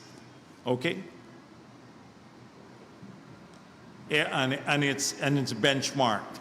So anybody can check it. Dr. Jagdeo, Antonio Yes, Day. Brent. Yeah. Dr. Jagdeo, good afternoon. Antonio Day from Starbuck Doors. I just have a question. I know that you would have said that the Minister of Natural Resources is expected to have his press conference, but I just wanted to know update on the Amila Falls Hydro Project. Any headway with that? Oh, I think we're still we may have received the proposals. When was it supposed to close? I haven't tracked that recently. We went out for expressions of interest. So what's the closing date for the expression of interest? What's the closing date? I think it's supposed to be around October or November, if I'm correct. Check it there. Check it and I remember. give me a feel. If that's the case, then I'm not sure that we have reached the closing date for the expression of interest. Huh? December 29. Okay, so we haven't reached that date as yet. You see, you should have done that. Okay. Yeah. Secondly, in relation, going back to COP29, of course, you would have raised concerns about being disappointed in the outcome of not addressing adaptation and whatnot. But I wanted to know, could you say offhand if the government has made any progress in terms of us moving from carbon fuel to green fuel? From carbon fuels to green fuels. Okay. So we have an energy mix that we have outlined already as part of our national development strategy. And the energy mix focuses on gas as a major transitional fuel, but as base load, hydropower, solar, and some wind to a lesser extent. We believe we could triple install capacity now, or maybe quadruple install capacity, and still cut our emissions by about 50%. So that is important for us, that whilst we are pursuing an energy transition, that we're effectively going to replace almost our entire generating capacity, which now is run on bunker C and diesel. They're two most polluting fuel. So in the future, we will not rely on bunker C and diesel, which are the most polluting fuel. We're also looking at some biodiesels. We have some project with India and the biodiesel to look at a blend for even transportation. So yes, so those are the things that we're looking at as part of our energy mix. Yeah, please. Yeah, good afternoon, Dr. Jagdeo Shervin, Belgrave Culture News. Given the fact that Guyana doesn't have its own metering system in place on Exxon facilities, how do we know how much crude oil is being shipped to ExxonMobil refinery in the U.S.? So first of all, this is something that we have. We do have people on the ship who are monitoring this. We do have people there on the ship who are monitoring it. I made it clear to you that we'd probably have to use more technology in the future to track a real-time progress on production, etc. But these are easily reconcilable figures, and our auditors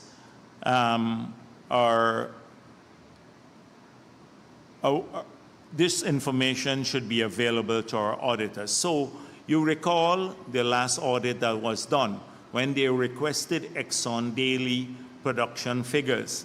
They said, we're not giving you that because the government already has that. The government gets the production figures on a daily basis. It's easily, these are publicly traded companies. It's easy to reconcile production figure with sale figure globally. And if there is a disparity between the two or discrepancy between the two, then that's clearly a case of fraud. We have not found any fraud so far. But your point about about strengthening our monitoring on the production itself is well taken, and I addressed that earlier in the year when I said we're completing the series of reform of the framework which we did when we passed the Petroleum Activities Bill, and now we have to strengthen the day-to-day management. Now the new PSA also forces, although Exxon is the fiscal terms don't apply to them, but a lot of the other management terms, in terms of, in light of, for example, regular supply of data, clarity around supply of data, all of that, they are strengthened. And so that needs to be worked on now in the ministry. But it's a point well taken. We're advancing that. The fiber optic cable from the FPSOs landed, they were here, and that will be a major, major change here because once the headquarters are completed, you'd have an operating room here that will mirror what is happening offshore. So all production flows, etc., could be seen right here at Ogle about what's happening offshore. It's a control center. So you'll be able to do everything. You'll probably be able to, I don't know, remotely shut down things and stuff from just here. And that project is advancing. So as soon as the headquarters is completed, you saw some digging, they're going under the highway to bring in the cable now, the fiber optic cable. That would make a big difference to us. Right now, we're in discussion with a couple of people, but most likely you'll have to go to tender for a system using satellite technology because we don't have that cable as yet. But later we can probably use the same cable to do the things that you're saying. The headquarters you're speaking about is ExxonMobil headquarters, right? Yes, yes. But is there any plan, like, by the government to have its own yes, thing we apart? have our, that's why I was saying we're hoping to get a connection with the cable. We can have our own way of doing it, but we have to monitor what's going on in there too, both places. Control center. We have people on the FPSOs. The standards people are there. We have to keep those there on the FPSO. We have to be in their control center, and we have to have our own control center, or not control center, but monitoring station. Dr. Jagdeo, the opposition has criticized the government for bending certain legal requirements and provisions of the contract with ExxonMobil for Exxon's benefits. Like, for example, who in the opposition said this, and who in the opposition? Well, normally when they have their press conference. No, but who said that? Who? Well, the guys, what's his name, Mr. Lowe? Lowe, what did Lowe say? Well, the opposition, I'm going to say in general, the opposition. No. I want to know what Lowe said. Tell me a person so I can know right, if it's authorized or not. Lowe may be Norton saying, as far as I know, Norton is the leader of the opposition. You sure Norton agrees with that? Well, I am not part of the app now. I just. Oh, yeah, know but that- did you ask Norton, sir, do you agree with what Mr. Lowe said? Lowe could be a maverick. He was a Sarah man, yeah. Okay, one of my colleagues just texted me and said that Dr. Adams said this too.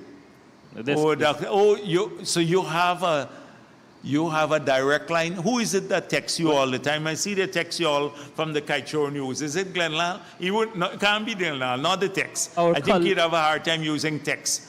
So who you have in there who sends you these messages?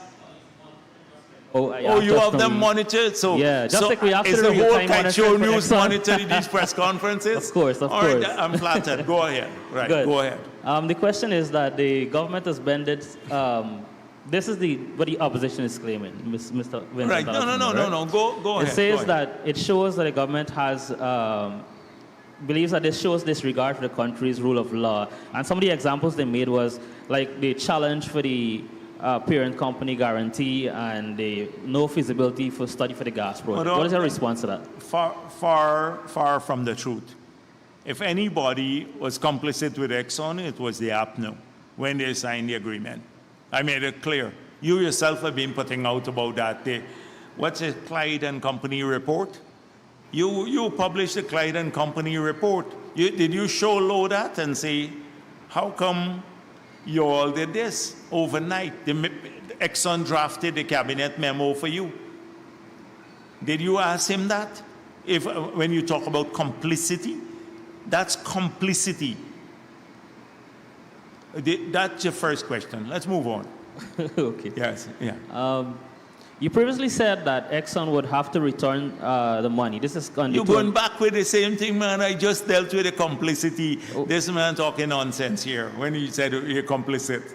Okay. No, this one's separate. This Yeah. is in relation to the $240 million that were flagged by the auditors. You said that if Exxon would have to return the money to the cost bank, that was not recoverable and no further action will be taken. You've said this at a previous press conference. What? That no further action will be taken? Yeah, you had said before. No. You misrepresenting what I said. Your criminal action is different than financial liability. That's two different things. That's what Kaichor don't think. We have a dispute over the money. It has to end up, if you can't settle it, it goes to arbitration. There is no give on that. That's provided for by the contract. But if you have a dispute over the classification, because we are saying they classified it in a manner that's not consistent with the PSA, whether it rises to the level of criminality is another matter, but not that they're not liable financially for it. So that's the nuances, man. You all got to get these nuances right. Okay. Not that we're not taking any action there. All right. Well, that I was just my, answered that question. All my right. final question. Okay, all right, that would be a final question. Yes, go ahead. Dr. Jagdeo, you've been very critical of the opposition over the years. Has the PPP, has your party and yourself done any introspection on the PPP's performance and plan to make changes for the new year? Since everything in life has changes and most of the time it adds up, you know, at the end of the year and people plan what new and different they're going to do for the new year. Yeah. Well, the thing is that it's not like we make plans to lose weight, go to the salon and stuff like that. You know, people do those things at year end, get a nice hairstyle. In our case, we have outlined through our manifesto and our plans what we want to achieve. So it is remaining consistent with that. It's the people who drift in the wind, who latch on to any issue that they think popular, that you have to be worried about.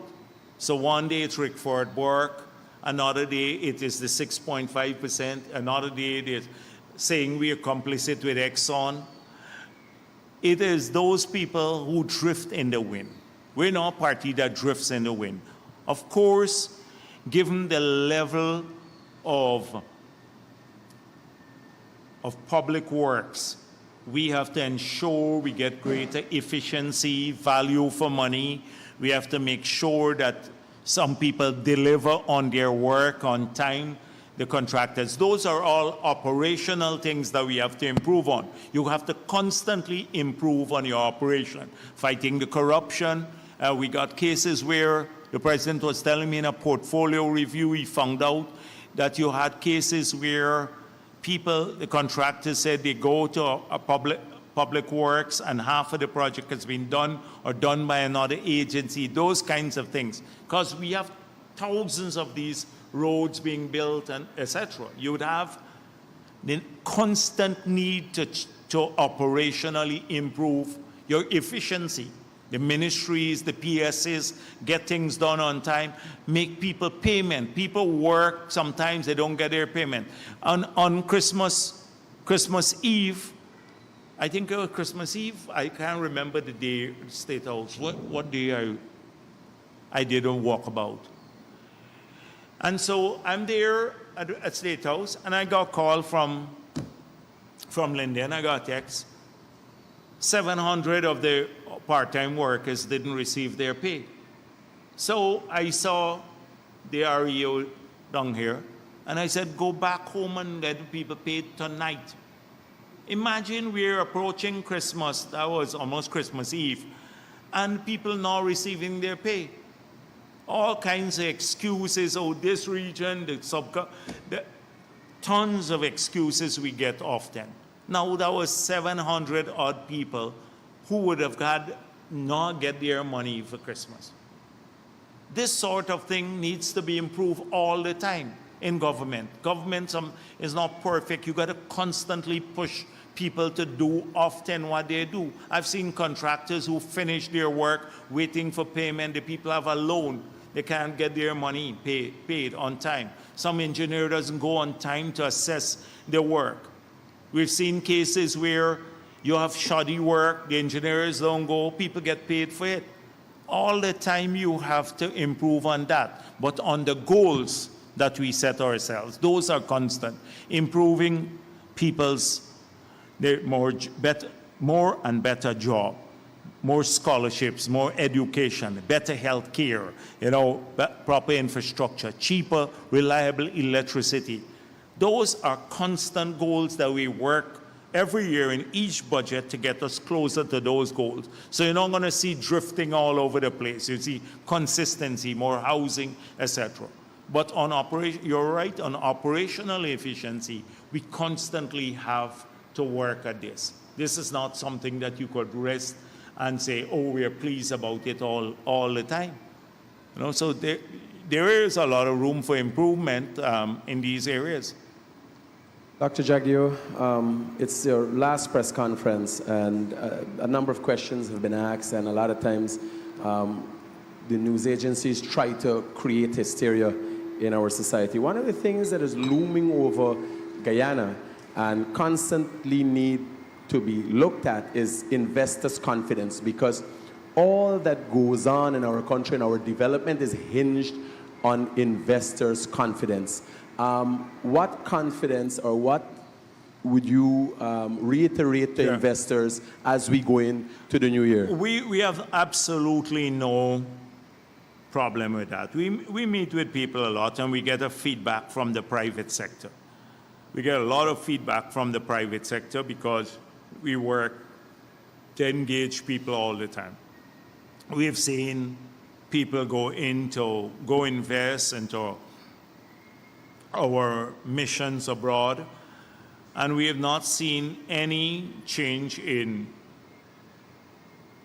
terms of interest and flow of investment dollars into Ghana.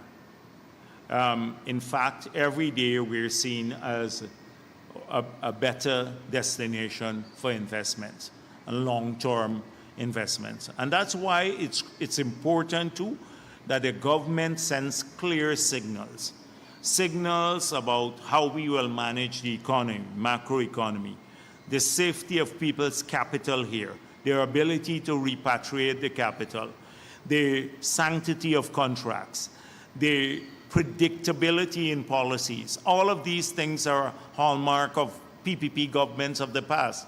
You can't say the same of APNU, and that is why we always suffered from low investments when they're in office. People don't want to come and invest because they never have that certainty.